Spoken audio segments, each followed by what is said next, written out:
இந்த நம்ம கலாச்சி போலாம் மச்சான் நீ வேண்டுமே தானே பண்ண, ஆமா நான் வேண்டுமே, அந்த மாதிரி டாக்ஸ் தான் அது. ஆனா அதுல விடப்பட்ட வார்த்தைகள் இருக்குல்ல, நீ கழுத்து மேலேயே வச்சு ஒரேடியா போக வச்சிருக்கணும்னு சொன்ன விக்ரமா இருக்கட்டும், சாண்ட்ராவா இருக்கட்டும், இவங்க எல்லாருமே வந்து என்ன பொறுத்த வரைக்கும் பிக் பாஸுக்கு இவங்க தான் ஒரு இழிவுன்னு நான் சொல்லுவேன். இவங்க தான் ஒரு கேவலமான கண்டஸ்டன்ட் நான் சொல்லுவேன். என்னைக்குமே பார்வதி ஸ்ட்ரெயிட் ஃபார்வர்டா பேசுவாங்க.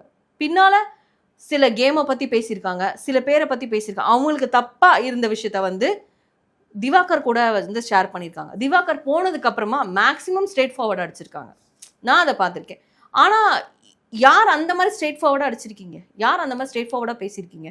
போன சாட்டர்டே உன்னை ஒரு பொண்ணு காப்பாத்துச்சு, சாண்ட்ரா இருக்கணும், அதை காப்பாத்தல, சாண்ட்ரா வேணும் கனி வேண்டாம் அப்படின்னு.